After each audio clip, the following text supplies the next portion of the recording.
Imagine this. You appoint a man to command your most secretive military force. You hand him your covert wars, your underground networks, the lives of thousands of operatives scattered across a dozen nations. He becomes the architect of your shadow empire, moving money, weapons, and fighters through the hidden arteries of the Middle East. He is, in every sense, the most dangerous man your country has ever created. Then the whispers begin. Quiet at first, in intelligence circles, coded messages intercepted between generals. A question takes shape in the darkest corners of your most powerful institutions. What if the man leading your secret war is secretly working for your enemy? This is not a spy thriller. It is not fiction. These are the questions that, according to reports, rumors, and intelligence speculation, have reportedly been tearing through the highest levels of the Islamic Republic of Iran. The man at the center of this storm is General Esmail Qaani, commander of the IRGC Quds Force, the successor to a legend, and if persistent rumors are to be believed, possibly the one who handed that empire straight into enemy hands. Baghdad, January 3, 2020. The assassination of Qassem Soleimani. To understand the mystery surrounding Esmail Qaani, you must first understand the man whose death created the opening. Qassem Soleimani was far more than a general. By nearly every account from analysts in Washington, London, Tel Aviv, and Tehran, he was one of the most consequential military figures of the 21st century. For more than 2 decades, he commanded the Quds Force, Iran's elite branch for external operations. Under his leadership, Iran expanded its influence across the entire Middle East, constructing what Tehran calls its axis of resistance, a network of proxy forces, allied militias, and intelligence operations stretching from Yemen to Lebanon, Iraq to the Gaza Strip. Soleimani was beloved inside Iran and deeply feared outside it.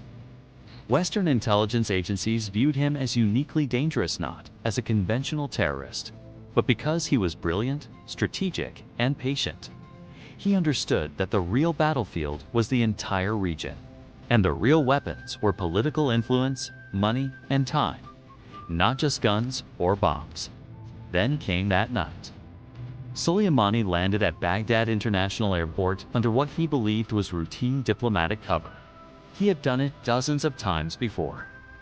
But this time, an American MQ-9 Reaper drone was waiting. At approximately 1:00 a.m. local time, a missile strike killed him instantly, along with Abu Mahdi al-Muhandis, commander of Iraq's Popular Mobilization Forces. The United States claimed responsibility almost immediately. President Donald Trump posted an image of the American flag on Twitter. The world braced for inevitable Iranian retaliation. But inside Iran, behind closed doors, another question spread through the intelligence apparatus. How did they know his exact location? Soleimani had survived multiple assassination attempts over the years. He was meticulous about security. His movements were closely guarded secrets. For the Americans, and reportedly for Mossad, which some analysts believe supplied critical intelligence to pinpoint him so precisely, suggested something deeply troubling. A leak, possibly from someone very close to the inner circle. Within hours of Soleimani's death, Supreme Leader Ali Khamenei named his successor. The announcement came swiftly. Some analysts later called it suspiciously swift. The new commander of the Quds Force would be General Esmail Qaani. To most of the outside world, Qaani was virtually unknown. Unlike Soleimani, who had built a near-mythical public persona as the humble yet heroic protector of the oppressed, Qaani had operated in the shadows for decades. That anonymity was deliberate. Born in 1957 in Mashhad, Iran's holiest city, he joined the Revolutionary Guards in the early days of the Islamic Republic. He fought in the brutal Iran-Iraq War of the 1980s, earning the battlefield loyalty that defines careers in the IRGC. Over the following decades, he rose steadily through the Quds Force ranks, serving as Soleimani's deputy for years and managing key operations, including in Afghanistan. Those who knew him described him as deeply religious, meticulous, and intensely loyal, a true believer in the ideology of the Islamic Revolution. In contrast to Soleimani's charismatic visibility, Qaani avoided the spotlight. He rarely gave interviews, almost never appeared in public photographs. He was a ghost stand in the world of intelligence. Ghosts are among the most effective and dangerous operatives. Yet from the moment he assumed command, things began to go wrong for Iran's covert empire. Deeply and catastrophically wrong. The Quds Force is not a conventional military unit. Its mandate is external operations, projecting Iranian power beyond its borders through military support, financial aid, intelligence, and political manipulation. Designated a terrorist organization by the United States and several European nations, Iran regards it as a legitimate branch of its armed forces. Under Soleimani, the Quds Force became the operational backbone of the Axis of Resistance, a loose but formidable coalition of state and non-state actors united against American hegemony, Israeli existence, and Western influence in the Middle East. This included Hezbollah in Lebanon, Hamas and Palestinian Islamic Jihad in Gaza, the Houthi movement in Yemen, various Shia militia groups in Iraq, and the Assad government in Syria. Each received weapons, funding, training, intelligence, and strategic guidance in varying degrees from the Quds Force. Together, they formed what Iranian planners called a ring of fire around Israel's multiple fronts that could activate simultaneously in a major conflict. Designed to overwhelm any single adversary. It was an extraordinary strategic construct, the result of decades of patient relationship building, financial investment, and operational cunning. When Qaani took over in January 2020, this entire architecture was entrusted to him. What followed, according to many analysts, was one of the most devastating series of intelligence failures in the history of any state's proxy network. The first major shock came in July 2024. Esmail Qaani, the political leader of Hamas, traveled to Tehran for the inauguration of Iran's new president. He stayed in what was supposed to be one of the most secure guest houses in the capital, guarded by the IRGC. In the heart of Tehran, a place where no enemy should logically be able to reach. In the early hours of July 31st, an explosion killed him. The shock inside Iran was profound, not just because Qaani was gone, but because of where it happened. Inside Iran, inside a heavily guarded facility. Immediate questions erupted. How was the intelligence so precise? Who provided the information? Who had access from inside? Israel never officially claimed responsibility, but international assumptions, backed by subsequent reporting, pointed to Mossad, possibly a device planted weeks or months earlier, requiring either physical infiltration or, more disturbingly, cooperation from someone with access. Barely 2 months later, the next blow landed. On September 27, 2024, Hassan Nasrallah, Hezbollah's Secretary General and one of the most powerful non-state actors in the Middle East, was killed in an Israeli airstrike on Hezbollah's headquarters in Beirut's southern suburbs. The strike involved massive bombs that penetrated deep underground bunkers with extraordinary precision. Nasrallah had led Hezbollah for over 30 years. He was an institution. His death left the group structurally decapitated. Once again, the haunting question echoed through Iranian intelligence. How did Israel know his exact location? Nasrallah had been extremely security conscious, absent from public view for years, operating only from changing underground sites. Such precision required more than signals intelligence, it pointed to human sources deep inside. Then came the death of Qassem Soleimani, Nasrallah's cousin, and the presumed leading candidate to succeed him. He was eliminated in an Israeli strike in early October 2024, reportedly just days after assuming a command role. The speed suggested intelligence penetration at an alarming level. One after another, the pillars of the axis of resistance fell. In each case, the targeting accuracy implied direct access information that could only come from insiders. In the intelligence world, coincidences are rarely just coincidences. Patterns matter. And around Esmail Qaani, a striking pattern emerged. According to multiple reports from regional media and intelligence circles, Qaani was present or nearby in several incidents where Israeli strikes occurred, yet he consistently escaped. In at least one case, a strike hit shortly after he departed. In others, he was reportedly close to targeted meetings or convoys. In operational logic, repeated survival like this earns a grim nickname: the 9 lives problem. When a high-ranking figure survives strikes that kill those around him, there are 2 main explanations: extraordinary luck or advanced knowledge. Regional outlets and some Iranian media began referring to him in hushed tones as the man with 9 lives. But the phrase carried more suspicion than admiration. In IRGC culture, being untouchable by the enemy raises a terrifying implication. To be clear, no publicly available evidence proves Qaani had advanced knowledge. These remain unverified rumors and speculation. The Iranian government has denied them categorically. Nevertheless, within Iran's closed intelligence world, the whispers intensified. By late 2024 and into 2025, the allegations grew more pointed. Regional intelligence sources cited in Middle East coverage reported that a serious internal investigation had begun within the IRGC. The focus was explosive. Was there a Mossad asset operating at the highest levels of the Quds Force? And could that asset be Qaani himself or someone in his immediate circle? The circumstantial reasoning went like this. The 2024 assassinations were too precise and consistent to be explained by conventional means alone.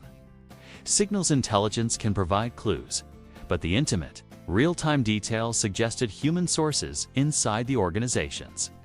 Mossad has a long-documented history of recruiting high-level assets in hostile groups. While shocking, the idea of penetration at the Quds Force leadership level was not deemed operationally impossible. Linking it directly to Qaani was almost unthinkably a man who spent his entire adult life in the IRGC, fought in the Iran-Iraq War, displayed genuine religious devotion, and dedicated decades to the revolutionary cause. Yet the pattern of survival combined with the cascade of failures fueled growing doubt. In late 2024, Qaani effectively disappeared from public view. Senior IRGC commanders often operate in secrecy and avoid regular appearances, but the timing and duration drew scrutiny. Reports claimed he missed scheduled events and meetings where his presence was expected. Then the rumors exploded. He had been taken in for questioning by the IRGC's internal security over the recent intelligence breaches. Some unverified accounts describe the questioning as intense. Then came the most dramatic claim that Qaani suffered a heart attack during or immediately after interrogation. No official confirmation ever emerged. No medical records surfaced. The Iranian government remained silent on the matter. Yet the story spread rapidly through regional outlets and analyst networks. Was it factual? Disinformation? A deliberate internal leak? Or psychological pressure? The truth remained elusive. Following those disappearance rumors, another layer emerged. Claims that Qaani had been placed under house arrest or severe restrictions on movement. Again, these were unverified and officially denied by Iran. If high-level penetration was suspected even as a hypothesis, the standard response would be containment, limit access, restrict communications, launch a full probe. Iran's history of internal purges is well-known executions for suspected espionage. Some justified, others driven by paranoia, factionalism, or revolutionary fervor. A spy hunt was reportedly underway. Whether Qaani was the primary target, someone in his entourage, or another figure entirely stayed unclear. Throughout, the official Iranian stance held firm. Nothing unusual to report. Iran pushed back hard against the spreading rumors, labeling them enemy propaganda designed to sow distrust. State media ran debunking pieces. IRGC-affiliated outlets accused Western and Israeli media of running coordinated disinformation to destabilize Iran's security apparatus. On occasion, officials asserted that Qaani was healthy and actively leading the Quds Force, sometimes circulating photographs to demonstrate his continued role. Then came an unusual denial from sources connected to Mossad. They reportedly rejected claims that Qaani was an Israeli asset. Intelligence agencies rarely comment on specific asset allegations.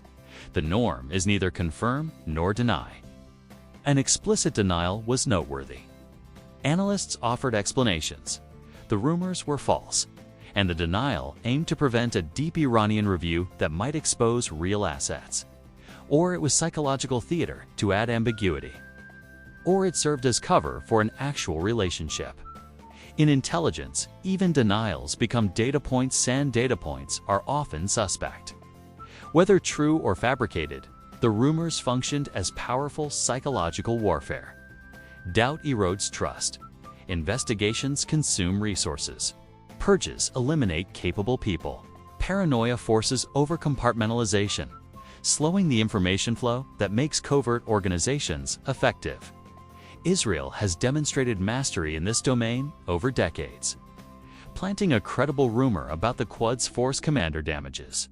Iran's apparatus without firing a shothead poisons internal dynamics, limits operational freedom, and forces self-sabotage. Some senior analysts have suggested the entire narrative of disappearances, interrogations, heart attack claims, house arrest rumors may have been, at least in part, a sophisticated Israeli operation. Not necessarily to protect or recruit an asset, but to neutralize a key Iranian leader through suspicion alone. This remains speculative, but disturbingly plausible in the world of intelligence. The Iran's real conflict is one of the defining shadow wars of our time. Since the 1979 Islamic Revolution, Iran has viewed Israel as its ideological archenemy and built proxy networks specifically to encircle and challenge it. Israel has responded with one of the most aggressive covert campaigns in modern history: assassinations of Iranian nuclear scientists. The Stuxnet cyber-sabotage at Natanz reported special operations inside Iran and precise strikes against proxy leaders. This is a war without formal declaration, without uniformed battles, without possible peace treaties. It is waged with drones, hackers, targeted killings, counter-killings, intelligence penetrations, and information operations. The ultimate prize is deep access to the enemy's decision-making cornering plans before they execute. Recent events suggest Israel achieved something close to that prize in Iran's strategic sphere. The question is how. Iran's history of intelligence failures, followed by purges, offers little comfort for accurate outcomes. Over the years, the regime has executed individuals convicted of spying for foreign powers, some cases legitimate, others tainted by coercion, politics, or paranoia. The IRGC's internal security apparatus is feared and powerful. When it investigates one of its own, pressure to confess can produce unreliable admissions. In the context of Qaani rumors, this creates a nightmare scenario. If convinced of compromise by real evidence, planted disinformation or clever PSYO probe could be brutal.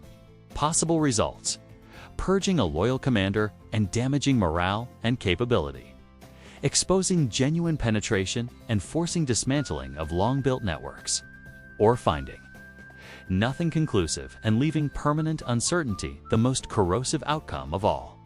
Planting a high-level spy rumor is never casual. Risks include burning sources if debunked quickly, or triggering a purge that replaces the target with someone more competent and harder to penetrate.